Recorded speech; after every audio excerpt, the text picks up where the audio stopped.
Hello guys, இப்போ நம்ம இந்த கப்பி டப்பை தான் க்ளீன் பண்ண போகிறோம். வாங்க எப்படி க்ளீன் பண்ணோன்னு பார்க்கலாம். இந்த டப்பை க்ளீன் பண்ணி 6 மாதத்துக்கு மேலே ஆகுது. வாங்க எப்படி இருக்குன்னு பார்க்கலாம். மணி பிளான்ட் இது போல் வேர் மட்டும் கீழே இருக்கிற மாதிரி, இலை மேலே இருக்கிற மாரி வச்சா செடி அழுகாமல் இருக்கும் கைஸ். வாங்க ஃபிஷ் எல்லாத்தையும் பிடிக்கலாம். இந்த கப்பி டப்புலேருந்து வாரத்தில் ஒரு 30 ப்ரைஸ் மட்டும் எடுத்துருவோம். எப்படியா இருந்தாலும் 50லேருந்து ஒரு 60 ப்ரைஸ் கிடைக்கும் கைஸ். கப்பிக்கு டேங்கும் பேரும் செட் ஆகிடுச்சுன்னா போதும். அது பற்றி குட்டி போட்டுக்கிட்டே இருக்கும். நம்ம போதும்னு சொல்கிற அளவுக்கு குட்டி போட்டுக்கிட்டே இருக்கும். அப்புறம் உங்களுக்கு போர் அடிச்சிடும் கைஸ். எல்லாத்தையும் ரெடியாக இப்போ வச்சுருக்கோம். வாங்க இப்போ எப்படி செட் பண்ணுறதுன்னு பார்க்கலாம். டப்பை எடுத்துக்கிட்டோம். டப்பில் ஏற்கனவே ஓல்டு வாட்டர் பிடிச்சி வச்சுருக்கணும். அதை மட்டும் தான் யூஸ் பண்ணணும்.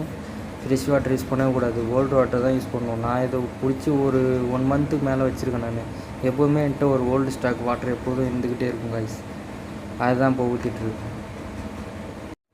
என்னடா டப்பை க்ளீன் பண்ணுறேன்னு சொல்லிட்டு உள்ளார பாசி எப்படியே இருக்குதுன்னு நினைக்காதீங்க. பாசி தான் ரொம்ப முக்கியம்.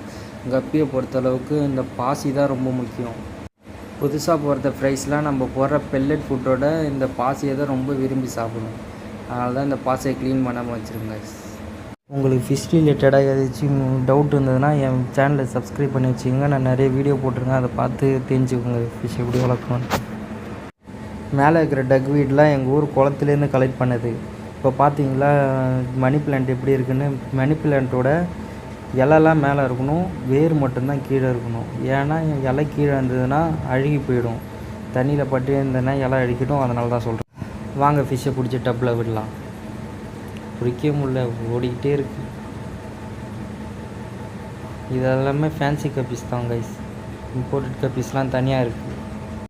பார்த்தீங்களா செடியெல்லாம் போட்டதும் இன்னும் அழகாக இருக்குது.